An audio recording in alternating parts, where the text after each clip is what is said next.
तो हमने देखा कि इसके बाद अगर हमारा सपोज कि मीडियम नहीं होता, हमारा केवल कार्बोकैटायन तक फॉर्म होता, तो कार्बोकैटायन ये मेजर होता। But due to the medium अब डीप्रोटोनेशन होता है, तो हमारा डबल बॉन्ड फॉर्म हो रहा है। अब डबल बॉन्ड हमारा 3 तरीके से इस प्रोडक्ट में फॉर्म हो सकता है और 2 तरीके से इसमें। तो हमारा मेजर प्रोडक्ट जो होगा वो ए और ई होगा because of this their property. ठीक है ना। एक कार्बोकैटायन में लास्ट टॉपिक है कि हमारा जो विनाइलिक कार्बोकैटायन है, विनाइलिक कार्बोकैटायन क्या हुआ हमारा, जिसके साथ डबल बॉन्ड हो, CH2 पॉजिटिव, ठीक है 2, देन ये इसमें जो है हाइड्राइड शिफ्ट नहीं होता। वाई सब ये हमारा क्या है, सेकेंड डिग्री कार्बोकैटायन। बट अगर सपोज यहाँ हाइड्राइड शिफ्ट होता तो क्या होता, हमारा CH2 plus then CH double bond CH2। ठीक है, ये स्ट्रक्चर हमारा प्राइमरी कार्बोकैटायन में। रीज़न ये नहीं है कि प्राइमरी कार्बोकैटायन, रीज़न क्या है कि ये हमारा एक रेजोनेंस स्ट्रक्चर हुआ। रेजोनेंस स्ट्रक्चर से क्या होगा, मोर स्टेबल हो जाएगा। ठीक है, तो this is only second degree carbocation, this is first degree carbocation with resonance. But ये नहीं होता, ये हाइड्राइड शिफ्टिंग नहीं होती। वाई? इसका प्रोबेबल रीज़न ये है कि जो ऑर्बिटल की अरेंजमेंट होती है, दिस डबल बॉन्ड में p ऑर्बिटल्स एंगेज हैं, यहाँ पे s और p ऑर्बिटल एंगेज है। तो because of this orbital arrangement this hydride shift does not occur. ठीक है, तो विनाइलिक कार्बोकैटायन में हमेशा ध्यान रखेंगे कि ये नहीं कि हमारा 1 डिग्री कार्बोकैटायन है विथ रेजोनेंस, ये मोर स्टेबल है। ये हमने एक एग्जांपल में देखा था रेजोनेंस में, जहाँ पे resonance carbocation with resonance more stable then other carbocation. ठीक है, बट यहाँ पे ये हाइड्राइड शिफ्टिंग नहीं होगी। ठीक है, so this is the about the carbocations.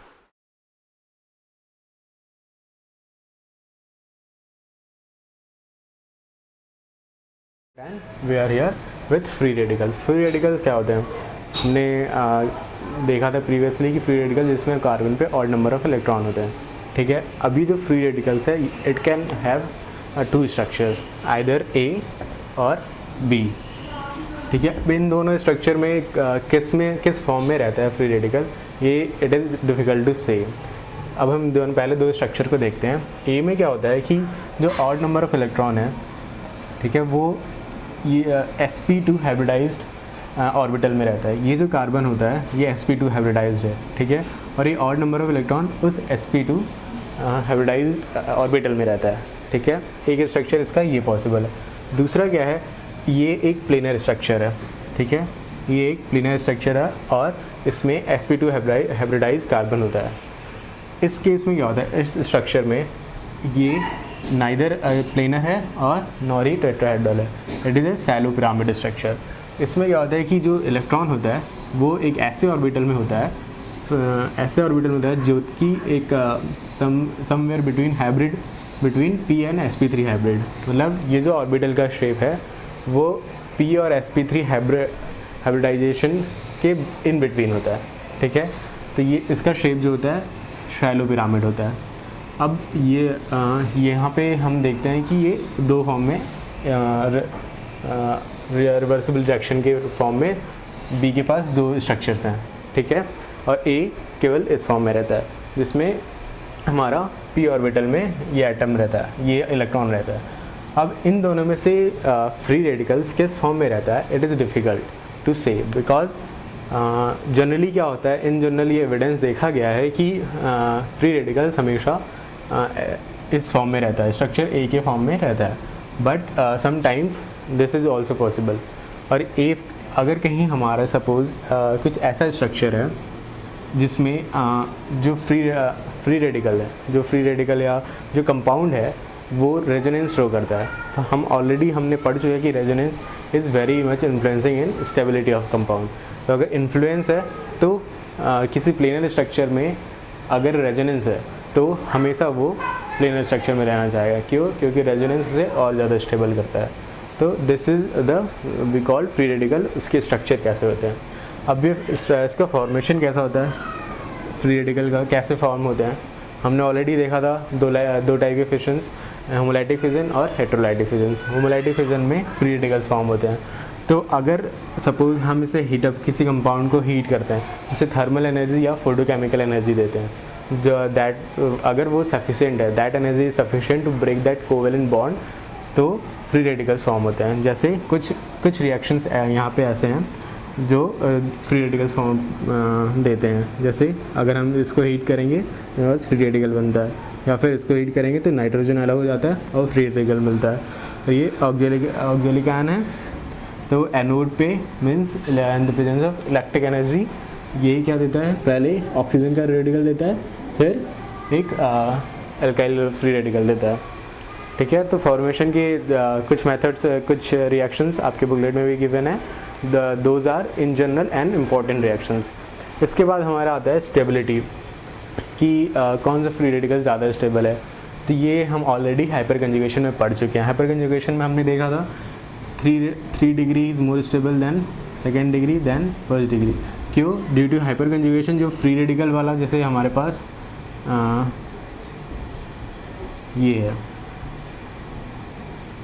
ठीक है, फ्री रेडिकल है, तो एक हाइड्रोजन निकल जाता है और एक डबल बॉन्ड फॉर्म हो जाता है यहाँ पे। ठीक, यहाँ पे एक डबल बॉन्ड हो जाएगा और यहाँ CH2 हो जाएगा, तो हमारा एक हाइड्रोजन का फ्री रेडिकल निकल जाता है। तो ये ज़्यादा स्टेबल हो जाता है ड्यू टू हाइपर कंजुगेट। और इसके पास 9 such structures are possible, 9 hydrogen available, alpha hydrogen, तो 9 hyper conjugation states structure possible हैं। तो थर्ड डिग्री जो है वो ज़्यादा स्टेबल हो जाए then second then first degree. ठीक है, तो this is about the stability of simple tertiary free radical, secondary और प्राइमरी। अब एलाइलिक और विनाइलिक की केस में क्या होता है कि हमारे पास सपोज ये स्ट्रक्चर है,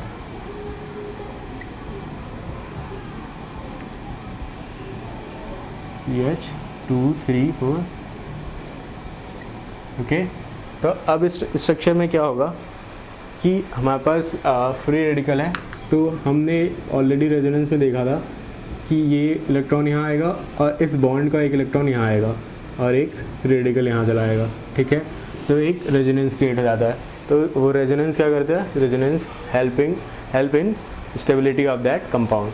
तो विनाइलिक और एलाइलिक बेंजाइल का रेडिकल्स इस तरह से जो होते हैं स्टेबल होते हैं। Now there are some reactions which includes radical free radicals. तो उस रेडिकल रिएक्शंस की कुछ कैरेक्टरिस्टिक्स होती हैं। सबसे पहले इट इज़ 3 स्टेप प्रोसेस। जो भी रेडिकल रिएक्शन होता है वो 3 स्टेप होता है उसमें। ठीक है, फर्स्ट स्टेप में क्या होता है कि फ्री रेडिकल्स फॉर्म होता है, मतलब हम हीट देते हैं या फिर फोटोकेमिकल एनर्जी देते हैं या फिर इलेक्ट्रिक एनर्जी देते हैं या थर्मल एनर्जी, उससे हमारा फ्री रेडिकल फॉर्म होता है। तो लाइक इस रिएक्शन में हमारा फ्री रेडिकल फॉर्म हुआ। नाउ ये पेरोक्साइड है, ठीक है, फ्री रेडिकल फॉर्म हुआ, ये जस्ट एग्जांपल है। अब ये फ्री रेडिकल सेकेंड स्टेप में क्या होता है, सेकेंड स्टेप को हम कहते हैं प्रोपोगेशन स्टेप। प्रोपोगेशन स्टेप में क्या होता है कि ये जो फ्री रेडिकल फॉर्म होता है वो कोई नया फ्री रेडिकल जनरेट करता है। ठीक है, जैसे हमारे पास ये फ्री रेडिकल था, ये किसी इनिशियल स्टेप्स के कारण फॉर्म हुआ। अब ये फ्री रेडिकल एक नया फ्री रेडिकल जनरेट करता है, इसे हम कहते हैं प्रोपोगेशन स्टेप। ये आप कहेंगे कि फिर से फ्री रेडिकल जनरेट हो गया, लेकिन यहाँ पे जो था वो किसी हीट या फिर एक्सटर्नल सोर्स या फिर उसकी वजह से कोई रिएजेंट की वजह से स्टार्ट हुआ। यहाँ पे जो फ्री रेडिकल बनता है वो due to this free radical, इसकी वजह से एक नया फ्री रेडिकल बनता है। ठीक है, जो कि रिएक्शन को आगे बढ़ाता है। जब हम मैकेनिज्म देखेंगे तो उसमें देखेंगे कि कोई फ्री रेडिकल बना, वो कोई और फ्री रेडिकल जनरेट करेगा जो कि फाइनल प्रोडक्ट देगा। ठीक है, थर्ड स्टेप में क्या होता है, टर्मिनेशन स्टेप। टर्मिनेशन स्टेप में होता है कि हमारा जो फ्री रेडिकल फॉर्म हुआ सेकेंड स्टेप में, वो कंबाइन होके खुद किसी से कंबाइन होके टर्मिनेट कर जाएगा। जैसे कि हमारा फ्री रेडिकल था, ये या तो फ्री रेडिकल से कंबाइन हो जाएगा या फिर दूसरे कंपाउंड के साथ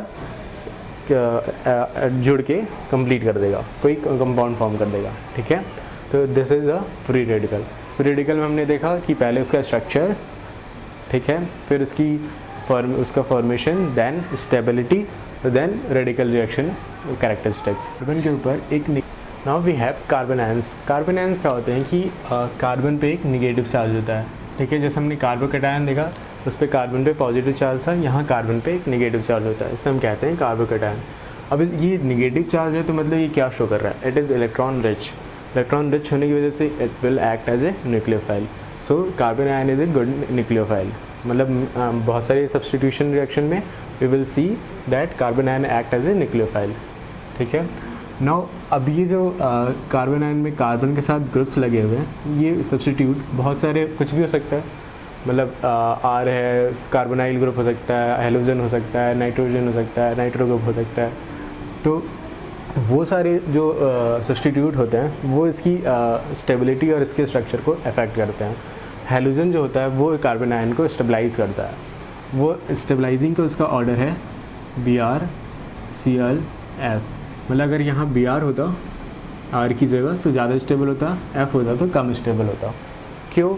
ये एक उल्टा रीज़न है। मतलब आप अगर देखना चाहें कि ये कार्बन पे निगेटिव चार्ज हो, ये फ्लोरीन है, ठीक है।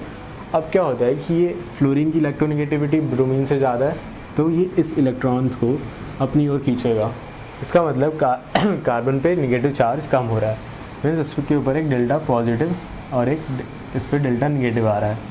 तो ये एक अच्छी बात है, क्योंकि कार्बन पे निगेटिव चार्ज कम हो रहा है, तो मीन्स ये कार्बन इज़ लेस इलेक्ट्रोनेगेटिव। तो ये एक इसके लिए अच्छी बात है, स्टेबल होना चाहिए। लेकिन यहाँ पे अपोजिट क्या होता है कि ये फ्लोरीन पे 3 लोन पेयर ऑफ इलेक्ट्रॉन है, ठीक है। अभी कार्बन पे भी दो पेयर ऑफ इलेक्ट्रॉन है, तो ये हमेशा पाई बॉन्ड फॉर्म करने की कोशिश करता है, ठीक है। लेकिन फ्लोरीन जो है वो पाई बॉन्ड नहीं फॉर्म करना चाहता, बिकॉज F+ बहुत लेस स्टेबल है। तो इस वजह से क्या होता है कि ये एक तो आई इफेक्ट हो गया और एक पाई बॉन्ड का इफेक्ट हो गया। ये एक दूसरे को रिपल्सिव करते हैं कि आई बॉन्ड इसको अपनी ओर खींच रहा है और पाई बॉन्ड फ्लोरीन को पॉजिटिव चार्ज दे रहा है। तो ये रिपल्सन जो करता है इस ऑर्डर को रिवर्स कर देता है, ठीक है। अब इसके बाद हम इसका स्ट्रक्चर देखते हैं। कार्बन आयन का स्ट्रक्चर जो होता है वो sp3 हाइब्रिडाइज्ड होता है। sp3 hybridized means tetrahedral structure, tetrahedral होता है, उसमें दोनों इलेक्ट्रॉन sp3 हाइब्रिड ऑर्बिटल में होते हैं। और ये इन्वर्जन शो करता है। इन्वर्जन मीन्स यहाँ पे R ऐसे है, मीन्स आप देखेंगे कि कार्बन है 3 यहाँ हो गए और एक ऊपर sp3 ऑर्बिटल में हमारा 2 इलेक्ट्रॉन हो गए, और इसका एक रिवर्स इन्वर्जन ये हम स्टीरियोकेमिस्ट्री में आगे देखेंगे इन्वर्जन क्या होता है, कि ये पूरा स्ट्रक्चर उल्टा हो जाता है, यहाँ से घूम के ऐसे आ गया, ठीक है। ये एक प्रोसेस है, इसे हम कहते हैं इन्वर्जन, ठीक है। ये हम अभी आगे स्टीरियोकेमिस्ट्री में देखेंगे, ठीक है। अब इसके बाद होता है कि नाउ ये कार्बन आयंस कैसे फॉर्म होते हैं, ठीक है। हम देखते हैं कि formation of carbon ions. Carbon ions का formation is very difficult process. क्यों? कि सपोज़ हमारे पास CH4 है, ठीक है। इससे हमें कार्बन आयन फॉर्म करना है, मतलब C नेगेटिव और H पॉजिटिव, ठीक है, ये बनाना है। H पॉजिटिव का मतलब क्या होगा कि acidic nature, means it should be acidic to lose its H+ ion. अब ये एसिडिक कैसे होगा? आप खुद जानते हैं कि यहाँ पे कार्बन और हाइड्रोजन की इलेक्ट्रोनेगेटिविटी में बहुत कम डिफरेंस होता है, तो इनकी ये H+ आयन नहीं फॉर्म हो सकता, ये एसिडिक नेचर का नहीं होता, क्योंकि C और H में इलेक्ट्रोनेगेटिविटी में बहुत कम डिफरेंस है, तो ये बॉन्ड पोलर नहीं होता, तो ये हेटेरोलाइटिक फ्यूजन में कम रिएक्टिव होता है, ठीक है। हेटेरोलाइटिक फ्यूजन्स नहीं देता। तो अब इसकी वजह से क्या होता है कि हम ये कह सकते हैं कि और ये जो होगा कार्बन आयन वो sp3 हाइब्रिडाइज्ड होता है। मतलब sp3 हाइब्रिडाइज का मतलब क्या हुआ कि हम ये कह सकते हैं कि sp3 हाइब्रिडाइज कार्बन बहुत नेग्लिजिबल एसिडिक होते हैं, ठीक है। लेकिन अगर इस कार्बन पे कोई इलेक्ट्रॉन अट्रैक्टिंग ग्रुप लगाओ, लाइक नाइट्रो या फिर साइनाइड, ये इलेक्ट्रॉन को अपनी ओर अट्रैक्ट करते हैं। तो इससे क्या होता है कि इलेक्ट्रॉन को अपनी ओर अट्रैक्ट करते हैं, तो यहाँ के बॉन्ड के इलेक्ट्रॉन को अपनी ओर अट्रैक्ट कर रहे हैं, तो C और H का बॉन्ड जो होता है CH बॉन्ड वो थोड़ा वीक हो जाता है। उस वीक के कारण H as a H+ ion निकल जाता है, ठीक है, और हमारे पास एक कार्बन आयन फॉर्म होता है, ठीक है। अभी कार्बन आयन स्टेबल होता है। स्टेबल क्यों होता है? क्योंकि ये नाइट्रो ग्रुप या साइनो ग्रुप या कार्बोनाइल ग्रुप इस इलेक्ट्रॉन के साथ, कार्बन आयन के साथ डबल बॉन्ड फॉर्म करते हैं, मीन्स रेजोनेंस क्रिएट करते हैं। इस रेजोनेंस की वजह से ये स्टेबल हो जाता है। इस वजह से यहाँ से हम कह सकते हैं अगर कोई ऐसा ग्रुप जो कि इलेक्ट्रॉन अट्रैक्टिंग हो, that can made this hydrogen a little acidic. Same case हम यहाँ देख रहे हैं CH3CN में, यहाँ पे हमारा एक पाई बॉन्ड रेजोनेंस क्रिएट हो रहा है। इस रेजोनेंस क्रिएट होने की वजह से हमारा H+ आयन निकल जाता है, और इसमें H+ आयन निकलने का मतलब ये हो गया ये एसिडिक नेचर हो गया, इसमें थोड़ी सी एसिडिक नेचर आ गई। ठीक है, तो इस तरीके से कार्बन आयन फॉर्म होते हैं। हाँ, स्टेबिलिटी ऑफ कार्बन आयन की बात करें तो which one will be more stable, जहाँ पे रेजोनेंस होगा। हमने हमेशा देखा है कि रेजोनेंस स्टेबिलिटी को बहुत ज़्यादा इन्फ्लुएंस करता है।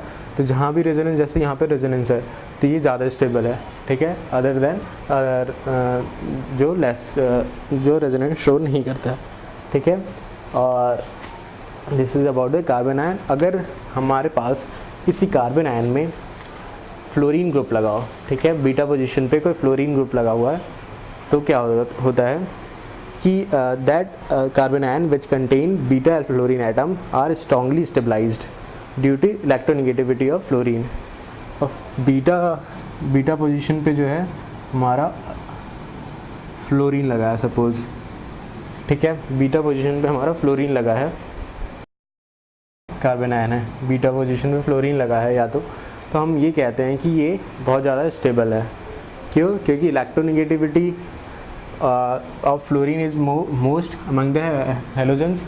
बट यहाँ पे हमने रिवर्स ऑर्डर क्यों देखा? क्योंकि पाई रिपल्सन था, इंडक्टिव इफेक्ट के साथ एक पाई रिपल्सन था। लेकिन यहाँ पे अगर वो बीटा पोजीशन पे है तो पाई बॉन्ड फॉर्म नहीं हो सकता, पाई बॉन्ड, ये carbon ion pi bond form नहीं करेगा फ्लोरीन के साथ, मीन्स H+ आयन नहीं बनेगा, जो कि हमने पहले देखा था। तो इसकी वजह से ये ज़्यादा स्टेबल होता है। तो कार्बन आयन जहाँ पे फ्लोरीन जो है वो बीटा पोजीशन पे हो, वो बहुत ज़्यादा स्टेबल होता है। We are seeing the stability of carbon ions. Carbon ions क्या होते हैं? जहाँ कार्बन पे नेगेटिव चार्ज हो, ठीक है, सॉरी, जहाँ कार्बन पे नेगेटिव चार्ज हो।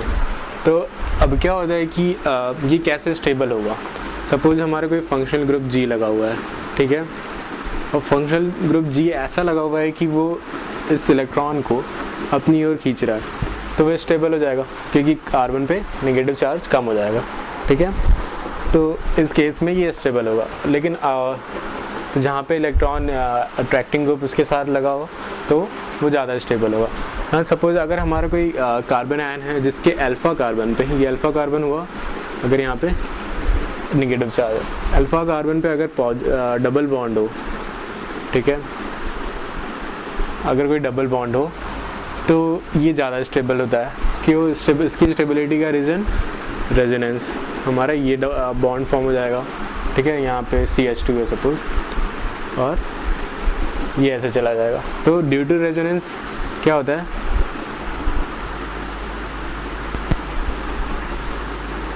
CH2 हमारा रेजोनेंस क्रिएट होता है, दो कंट्रीब्यूटिंग स्ट्रक्चर्स हैं, तो ये कार्बन आयन ज़्यादा स्टेबल है।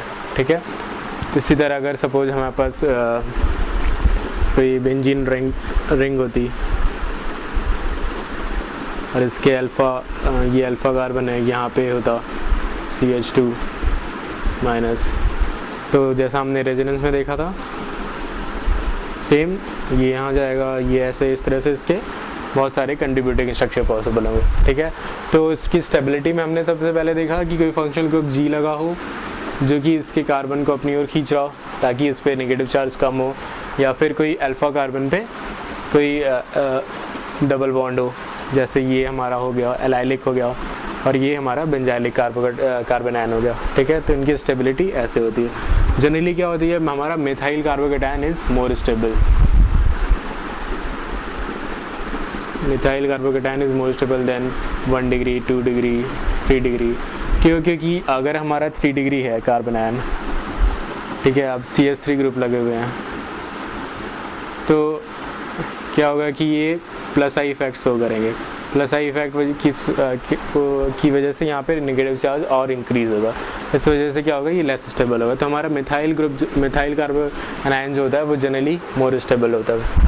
सो जहाँ भी हमें मिथाइल कार्बन आयन बनेगा वो ज़्यादा स्टेबल होगा। एक और स्टेबिलिटी का इनका एक वो होता है,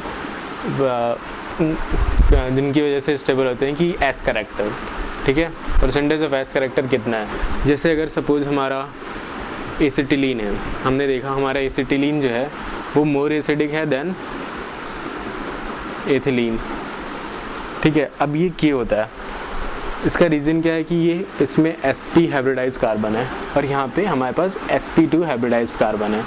तो sp की वजह से क्या हो गया, इसमें 50% s करेक्टर है, 50% p करेक्टर है, और यहाँ पे 33% you can say s character है, बाकी 66% हमारा p करेक्टर है, 33.3 एंड 66.67। तो due to this s character जो होता है कि हमारा जो कार्बन आयन फॉर्म होता है, ये हाइड्रोजन जो है ये ईज़िली निकल जाता है और इस पर कार्बन आयन फॉर्म हो जाता है, ठीक है। ये ज़्यादा स्टेबल होता है क्योंकि इसमें एस करेक्टर ज़्यादा है, मीन्स एस करेक्टर ज़्यादा है तो क्या होगा कि वो न्यूक्लियस के ज़्यादा पास में होगा। न्यूक्लियस सबसे पहले एस होता है, फिर पी, फिर डी, तो न्यूक्लियस के ज़्यादा पास है, और न्यूक्लियस में क्या है, प्रोटॉन्स। तो न्यूक्लियस जिनके पास ज़्यादा एस करेक्टर है, न्यूक्लियस उसे ज़्यादा अट्रैक्ट करेगा, पॉजिटिव और नेगेटिव चार्ज अट्रैक्शन। तो इस वजह से ये जो होता है ज़्यादा स्टेबल होता है। यही इसका रीज़न होता है कि ये जो होता है acetylene is more acidic then this, क्योंकि यहाँ पे 33% है, मतलब न्यूक्लियस से थोड़ा सा दूर है इससे, तो यहाँ पे जो कार्बन आयन फॉर्म्स का जो इलेक्ट्रॉन्स होंगे, इलेक्ट्रॉन्स कार्बन पे नेगेटिव चार्ज, वो थोड़े दूर होंगे और यहाँ पे पास में होंगे। तो इस वजह से ये ज़्यादा स्टेबल होगा कार्बन आयन और वो कम स्टेबल हो, जिसकी वजह से ये ज़्यादा एसिडिक होता है और वो उससे कम एसिटिलीन से कम एसिडिक होता है, ठीक है। अब एक बहुत अच्छा एग्जांपल लेते हैं कि हमारे पास ये पेंटाडाइईन है, ठीक है, 5 है तो पेंटा हो गया, 2 इन है, पेंटाडाइईन। अब इसमें क्या होता है कि अगर सपोज हमारा कोई मीडियम है और एक H जो है वो निकल जाता है, ठीक है, तो हमारा क्या फॉर्म होगा, एक H तो रहेगा और ये नेगेटिव और 2 डबल बॉन्ड। अब ड्यू टू दिस अभी हमारे पास कितने पाई इलेक्ट्रॉन थे यहाँ पे, 1 2 3 4 4 पाई इलेक्ट्रॉन्स हैं, ठीक है। अब यहाँ पे क्या है, 4 पाई इलेक्ट्रॉन्स के साथ साथ 2 लोन पेयर ऑफ इलेक्ट्रॉन्स है, ठीक है। अब these lone pair of electrons help it to resonance. अब ये रेजोनेंस मतलब इनके p ऑर्बिटल्स हैं, ये जो डबल बॉन्ड है वो ब्लैक बोर्ड के परपेंडिकुलर p ऑर्बिटल्स में 2 डबल बॉन्ड, और यहाँ पे भी जो है हमारा 2 इलेक्ट्रॉन्स कार्बन पे है, ठीक है, 2 डबल बॉन्ड। तो इसकी वजह से क्या होता है कि ये एज ए स्ट्रक्चर हमें शो करता है, एरोमेटिसिटी शो करता है, means it act as a aromatic compound like benzene. उसमें क्या होता है कि हमारे पास 3 पाई बॉन्ड होते हैं, तो वो p बॉन्ड होते हैं, ठीक है, डबल बॉन्ड, और वो इलेक्ट्रॉन एक दूसरे पे रेजोनेट डीलोकलाइज होते रहते हैं, ठीक है। तो सेम रीज़न यहाँ पे भी है, और ये aromatic some little aromaticity show करता है और एरोमेटिक कंपाउंड की तरह, ठीक है। तो कार्बन आयंस में ये चीज़ हो गई। नाउ कार्बन आयंस में अब रीअरेंजमेंट देखते हैं हम। रीअरेंजमेंट अभी हमने कार्बोकैटायंस में देखा था।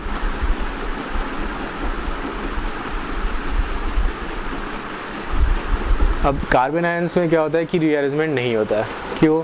अभी हमने देखा कि सबसे ज़्यादा स्टेबल कार्बन आयन कौन था, मिथाइल, ठीक है। अब मिथाइल है, अगर हमारा suppose 3rd degree carbon ion बन रहा हो, 1 डिग्री से 3rd डिग्री, तो 3rd degree carbon ion least stable है, तो वो फॉर्म नहीं होगा। ये ऐसा क्यों होता है?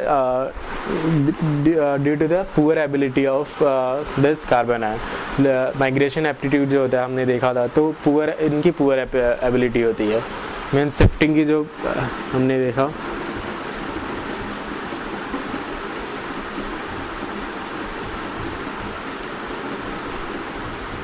शिफ्टिंग की जो एबिलिटी होती है वो बहुत कम, बहुत बेकार, पुअर होती है। इस वजह से ये रीअरेंजमेंट इनमें नहीं होता, ठीक है। तो बट यहाँ पे रीअरेंजमेंट में एक एक्सेप्शन केस आता है कि सपोज़ हमारा कोई कार्बन आयन है जो बेंजाइलिक हो जाए, ठीक है। सपोज़ हमारा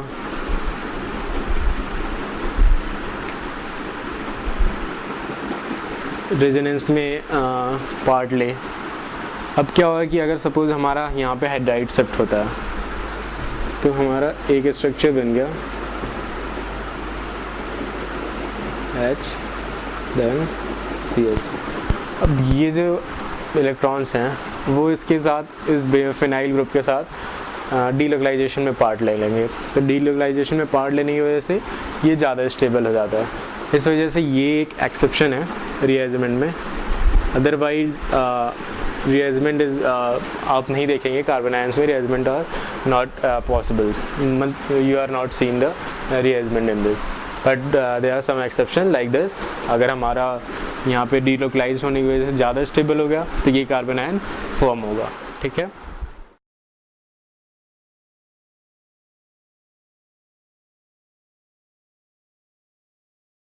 next topic we have the कार्बीन्स।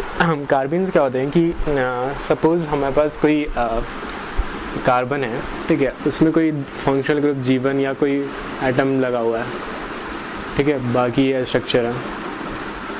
तो क्या होता है कि अगर किसी एक ही कार्बन से दो फंक्शनल ग्रुप चले जाएं, ठीक है, दो फंक्शनल ग्रुप एक ही कार्बन से जा रहा है, मीन्स जो बॉन्ड का फिजन्स हो रहा है उसकी वजह से हमारा एक ही कार्बन से दो फंक्शनल ग्रुप या दो एटम यू कैन से चले जाते हैं, तो हमारे पास जो स्ट्रक्चर फॉर्म होता है वो ये होता है। इसे हम कहते हैं कार्बीन्स। कार्बीन्स आर डाईवैलेंट, इनके पास दो इलेक्ट्रॉन्स है, ठीक है। Carbenes are divalent and also they are neutral, ठीक है। इनको हम डिफाइन करते हैं, it is neutral and divalent carbon compound containing two electrons, ठीक है। ये होते हैं हमारे कार्बीन। अब कार्बीन जो होता है कि इसके पास दो इलेक्ट्रॉन, हमने देखा इसके पास दो बॉन्ड है पहले तो, ठीक है, से R1 R2 और दो इलेक्ट्रॉन है। तब इसका स्ट्रक्चर कैसा होगा? इसका स्ट्रक्चर अगर हम देखते हैं तो दो फॉर्म में दो तरीका है इसके स्ट्रक्चर का, मीन्स दो स्ट्रक्चर पॉसिबल है। एक तो ये कि ये जो कार्बन है, ठीक है, और इसमें दो इलेक्ट्रॉन एक ही ऑर्बिटल, मीन्स हमने पहले ये देखा, अज्यूम किया कि ये sp2 हाइब्रिडाइज्ड है, ठीक है। इसको हम कहते हैं सिंगलेट कार्बन, जिसमें दोनों इलेक्ट्रॉन एक ही ऑर्बिटल में, ठीक है। अब इसका स्ट्रक्चर कैसे हुआ ये डिफाइन करते हैं। हमने देखा कि ये sp2 हाइब्रिडाइज्ड है। sp2 hybridized means s orbital, then we have 3p orbital, तो ये तीन कंबाइन हो जाते हैं, ठीक है। तो sp2 ऑर्बिटल, sp2 हाइब्रिडाइजेशन बना। तो इसमें से तीन ऑर्बिटल में से दो ऑर्बिटल जो हैं वो हमारे इन दो कोवेलेंट बॉन्ड फॉर्म करने में लग जाते हैं। तो बचा हमारा एक sp2 हाइब्रिडाइज्ड ऑर्बिटल। इस sp2 हाइब्रिडाइज्ड ऑर्बिटल में अगर ये दोनों इलेक्ट्रॉन है, जो इलेक्ट्रॉन हमने देखा कार्बन पे, तो इसे हम कहते हैं सिंगलेट। अब दोनों इलेक्ट्रॉन है तो ये रिवर्स डायरेक्शन में होंगे, एक इधर तो एक इधर, ठीक है। बाकी जो p ऑर्बिटल बचा वो as a vacant p orbital रहता है, ठीक है। तो अगर ऐसा स्ट्रक्चर है तो इसे हम कहते हैं सिंगलेट, ठीक है। और इसको शॉर्ट फॉर्म में हम शो करते हैं, CH2 है सपोज ऐसे, ठीक है, अपोजिट डायरेक्शन में। एक और पॉसिबल स्ट्रक्चर है इसका, वो है R, ठीक है।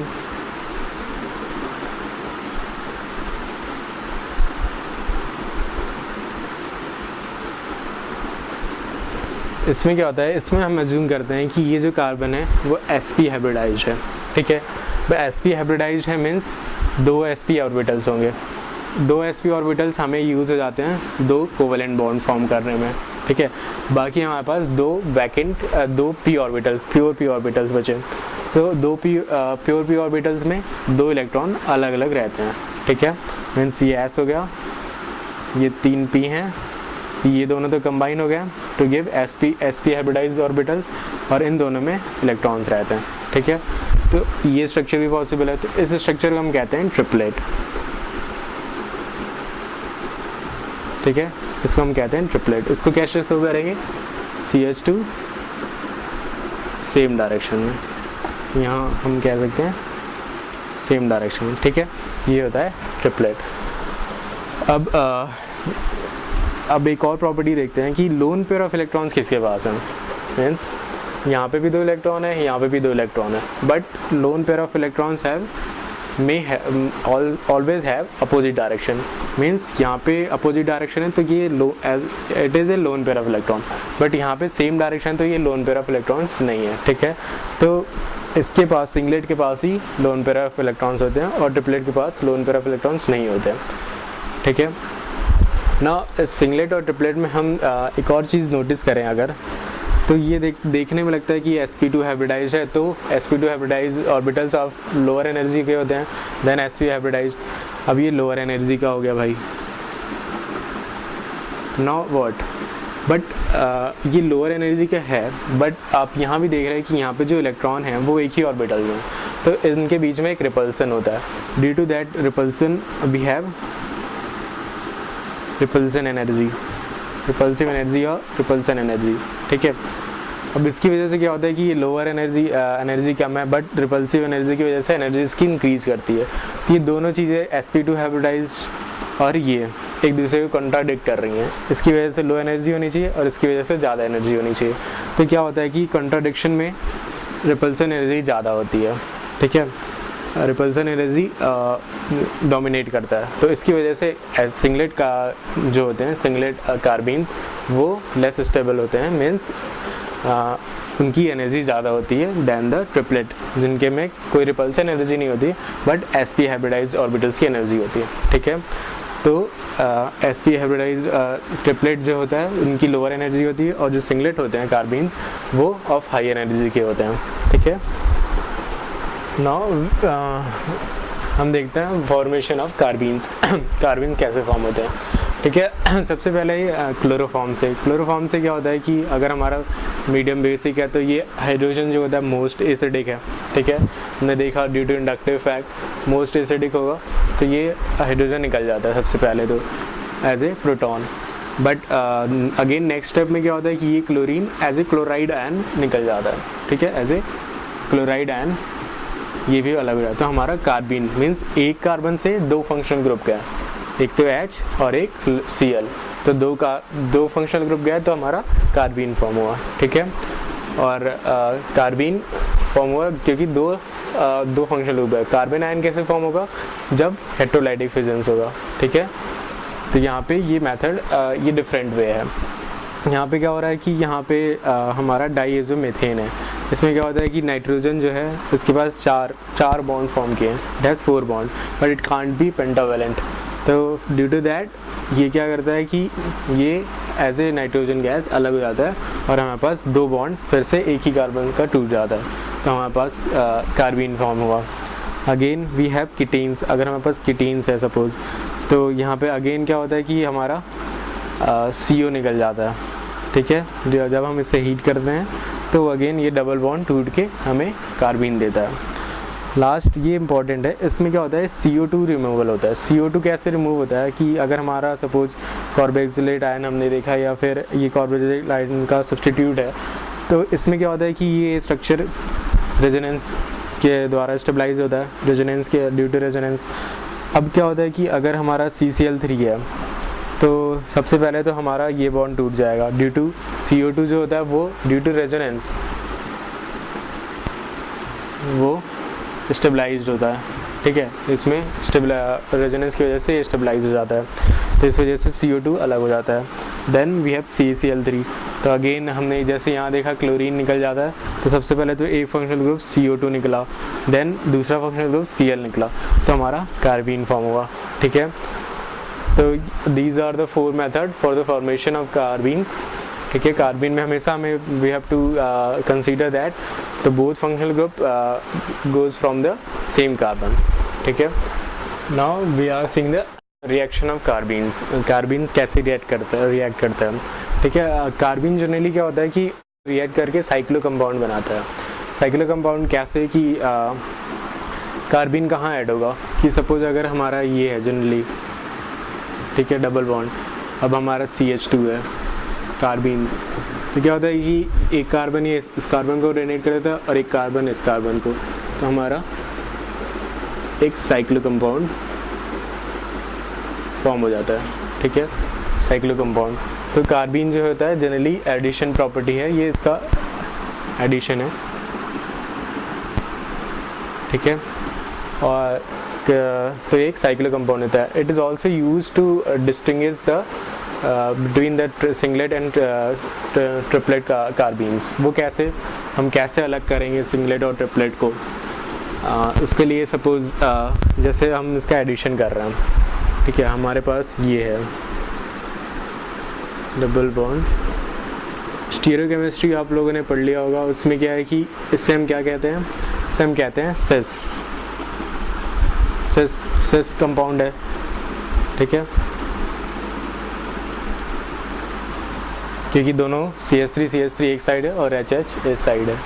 अब अगर हम इसमें सपोज़ कार्बीन का एडिशन लेते हैं, ठीक है, और बाई चांस हमने माना कि ये एक ट्रिपलेट है, तो इसका स्ट्रक्चर कैसा होगा? दोनों इलेक्ट्रॉन्स जो हैं सेम डायरेक्शन में रोटेट कर रहे होंगे, CH2। ठीक है, तो हमने माना ये ट्रिपलेट है। अब क्या मीन्स इसके पास लोन पेयर ऑफ इलेक्ट्रॉन नहीं है, अब इसका एडिशन होगा। तो सबसे पहले क्या होगा कि एक इलेक्ट्रॉन इसको देगा। तो उससे पहले क्या होता है कि हमारा CH3H C CH3H है।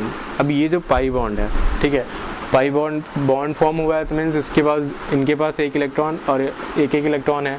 अब ये एक इलेक्ट्रॉन अपोजिट डायरेक्शन में होंगे, तभी बॉन्ड फॉर्म होगा। नाउ अब CH2 जो हमारा आता है, ठीक है, अब इसके पास अपोजिट डायरेक्शन में, तो क्या करेगा कि अपोजिट डायरेक्शन वाले से एक बॉन्ड फॉर्म कर लेगा। ठीक है, तो यहाँ पे एक बॉन्ड फॉर्म हो जाएगा। ठीक है, बट अब दूसरा बॉन्ड कैसे फॉर्म होगा? ये तो सेम डायरेक्शन की वजह से क्या होगा कि ये बॉन्ड फॉर्म नहीं होगा, क्योंकि सेम डायरेक्शन में हमेशा इलेक्ट्रॉन बॉन्ड वहीं फॉर्म होता है जहाँ इलेक्ट्रॉन की स्पिन्स अपोजिट होती है। बट समटाइम्स क्या होता है कि due to collision and all क्या होता है कि यही चीज़ ट्रिपलेट में एडिशन के बाद ये रिवर्स डायरेक्शन जो होता है वो रिवर्स हो जाता है। यहीं से अगर हम देखें, ये डायरेक्शन जो होता है रिवर्स हो जाता है।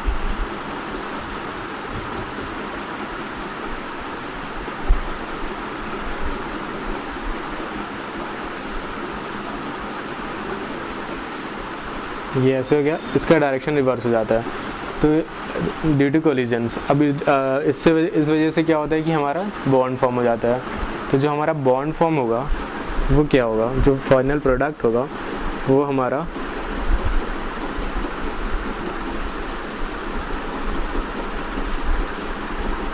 एक क्या है, सिस, क्योंकि यहाँ अगेन ये है, तो हम इसे कहते हैं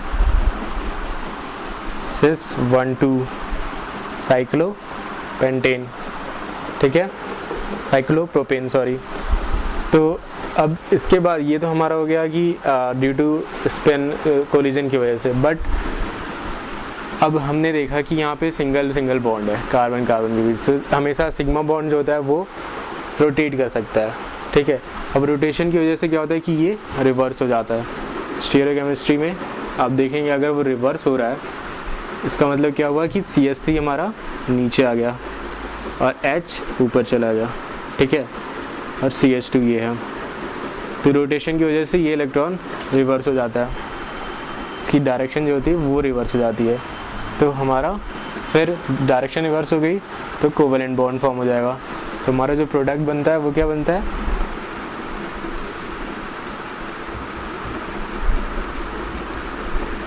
CH2 HCH3। ठीक है, तो ये तो हमारा सिस प्रोडक्ट हो गया और ये हमारा ट्रांस प्रोडक्ट हो गया। ठीक है, तो अगर हमारे पास सपोज हमने एडिशन रिएक्शन किया किसी कार्बीन का, अगर वो ट्रिपलेट है तो हमारे पास क्या होगा, सिस और ट्रांस दोनों प्रोडक्ट बनेंगे।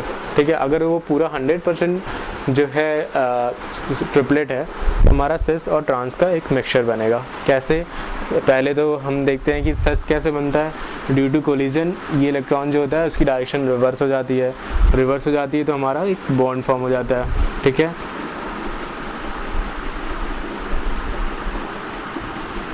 और समटाइम्स क्या होता है कि सिग्मा बॉन्ड हो गया, कार्बन कार्बन सिग्मा बॉन्ड, तो इसके सिग्मा बॉन्ड के अराउंड रोटेशन अलाउड होता है, पाई बॉन्ड में नहीं अलाउड होता है, तो रोटेट करके ये कार्बन इस इलेक्ट्रॉन की स्पिन्स उल्टी हो जाती है, तो एक दूसरा प्रोडक्ट ट्रांस प्रोडक्ट बनता है, ठीक है। तो ये हो गया ट्रिपलेट। अगर सपोज हमारे पास यही चीज़ केवल वो होती, सिंगलेट होती, ठीक है, अगर हमारे पास केवल सिंगलेट होता तो सिंगलेट में क्या होता है कि ऑलरेडी दोनों सिंगलेट में क्या होगा, दोनों अपोजिट डायरेक्शन में होंगे शुरू से ही। तो यहाँ पे हमारा जो दूसरा कार्बन होगा एक तो इससे रिएक्ट कर लिया, जैसे ये हुआ ये, और इसमें हमारा ये है और ये है, ठीक है, सिंगलेट। तो ये इससे कोवेलेंट बॉन्ड फॉर्म करेगा और ये इससे, तो हमारा जो प्रोडक्ट बनेगा वो केवल सिस होगा, क्योंकि ट्रांस की कोई रीज़न ही नहीं है ट्रांस क्यों बनेगा, क्योंकि हमारे पास 2 इलेक्ट्रॉन है और दोनों अपोजिट डायरेक्शन, 4 इलेक्ट्रॉन है और अपोजिट डायरेक्शन में, एक इससे फॉर्म कर लेगा और एक इससे कोवेलेंट बॉन्ड, तो हमारा हमेशा सिस प्रोडक्ट होगा। मीन्स अगर हमारे पास ट्रिपलेट है तो हमारे पास सिस प्लस ट्रांस होगा, और हमारा केवल सिंगलेट है, we have only cis product, ठीक है। तो ये this is the addition reaction of carbenes. Second type of reaction of carbenes are insertion. क्या होता है कि वी हैव सपोज कोई कार्बन है, ठीक है, और हमारे पास कार्बीन है, तो this carbene add insert between carbon and hydrogen bond, ठीक है, to increase the length of the carbon chain. Means it is inserted between the carbon and hydrogen to increase the carbon chain, ठीक है। तो इस तरह से इसका insertion होता है कहीं कार्बन और हाइड्रोजन के बॉन्ड के बीच में। नाउ सपोज एग्जांपल में अगर हमारे पास ये है,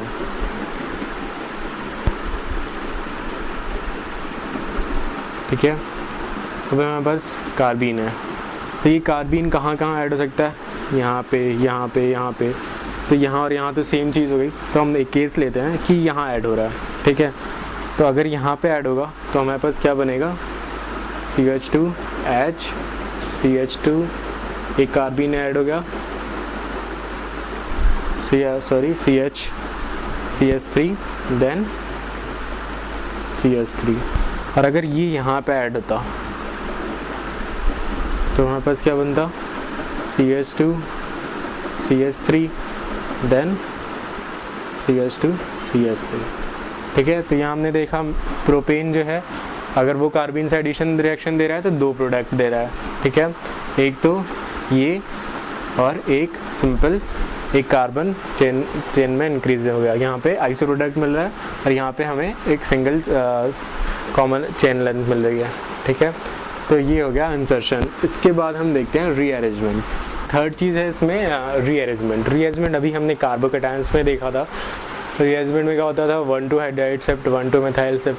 तो यहाँ पे क्या होता है कि सेम चीज़ अगर हमारे पास हाइड्राइड और अल्काइलेटेड और फिनाइलेटेड कार्बीन्स है तो वहाँ पे शिफ्टिंग होती है, ठीक है।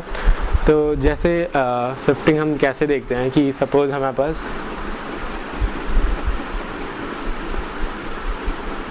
ये कार्बीन है, ठीक है, तो यहाँ पे क्या होता है कि ये CH2 है, तो यहाँ पे रीअरेंजमेंट होके हमारा एक डबल बॉन्ड फॉर्म होता है CH3 CH double bond CH2, ठीक है।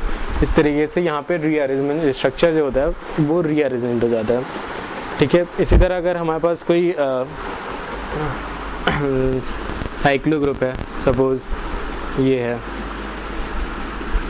यहाँ पे ये हमारा कार्बीन है, तो यहाँ पे क्या होगा कि हमारा एक डबल बॉन्ड फॉर्म हो सकता है, ठीक है, CH2। या फिर एक और ऑप्शन हमारे पास क्या है कि हमारा रिंग एक्सपेंशन हो जाए, ठीक है। तो हमारा क्या बनेगा, रिंग एक्सपेंड हो गए 10 4, मतलब इसे अगर हम ऐसे बनाएं 4 हो गया फिर हमारे पास यहाँ पे एक इलेक्ट्रॉन ट्रांसफर हो जाएंगे तो एक डबल बॉन्ड फॉर्म हो जाता है, ठीक है। तो रीअरेंजमेंट में हमने क्या देखा कि हाइड्रोजन निकल जाता है, डबल बॉन्ड फॉर्म हो सकता है, या फिर अगर हमारा साइकिल है तो साइकिल एक्सपेंशन हो जाता है, ठीक है। तो दिस इज़ अ रीअरेंजमेंट।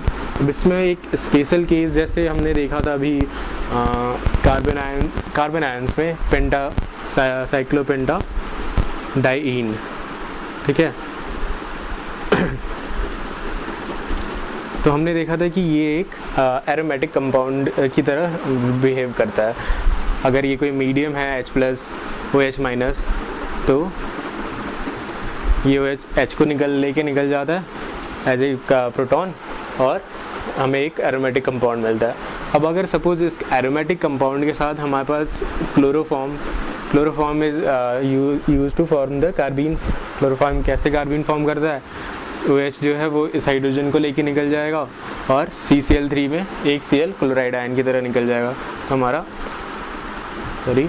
एक कार्बीन फॉर्म होता है, ठीक है। अब हम फाइनली देखते हैं कि जैसे हमने डिस्कस कर लिया ऑलरेडी, तो हमारे पास पहले तो ये बनता है, ठीक है, कार्बन आयन, ये दोनों इस हाइड्रोजन की वजह से। देन हमारे पास क्या होता है, बस CCl2 है एज ए कार्बीन। तो कार्बीन क्या करता है कि हमने अभी देखा था एडिशन रिएक्शन में, तो ये साइक्लो कंपाउंड बनाएगा।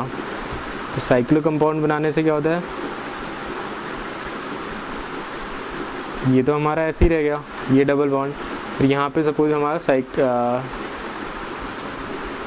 एडिशन हो गया, ठीक है। अब इस एडिशन की वजह से ये हमारा एडिशन तो हो गया, बट यहाँ पे हमने देखा कि हमारे पास एक लोन पेयर ऑफ इलेक्ट्रॉन जो है वो एक्स्ट्रा बच रहा है, ठीक है। अब ये पेयर ऑफ इलेक्ट्रॉन क्या करता है कि रिंग की साइज़ को इंक्रीज करता है। वो कैसे करेगा, ये जो इलेक्ट्रॉन है वो यहाँ डोनेट कर देगा, ठीक है, क्योंकि इसके पास इलेक्ट्रॉन है, और ये जो बॉन्ड है वो यहाँ पे हो जाएगा। तो हमारे पास पहले 1 2 3 4 5 की साइकिल थी, नाउ वी हैव 1 2 3 4 5 और इनके बीच में डबल बॉन्ड, मीन्स हमारा प्रोडक्ट क्या हो जाएगा, Cl और एक डबल बॉन्ड, ठीक है। तो ये हमारा फाइनल प्रोडक्ट बनता है, बट हमारे एक डबल बॉन्ड यहाँ भी था, ठीक है, कौन सी पोजीशन पे, यहाँ पे, और एक डबल बॉन्ड यहाँ पे फॉर्म हो रहा है। तो हमने क्या देखा कि हमारा क्या प्रोडक्ट फॉर्म हुआ, एक डबल बॉन्ड यहाँ फॉर्म हुआ, ये बॉन्ड टूट गया और एक यहाँ पे फॉर्म हुआ, ठीक है। इस तरह सॉरी ये यहाँ टूटेगा और ये यहाँ, ठीक है। तो इस तरीके से हमारा एक फाइनल प्रोडक्ट ये बनता है। तो हमने देखा कि कैसे पेंटा डाइईन जो है वो क्लोरोफॉर्म से रिएक्ट करके हमारा पहले तो कार्बन आयन दिया, जिसकी स्टेबिलिटी जो एरोमेटिक स्ट्रक्चर प्रॉपर्टी शो करता है। Then this carbon ion act with the carbene to give the final product this. तो this is about the carbenes. अभी हमने देखा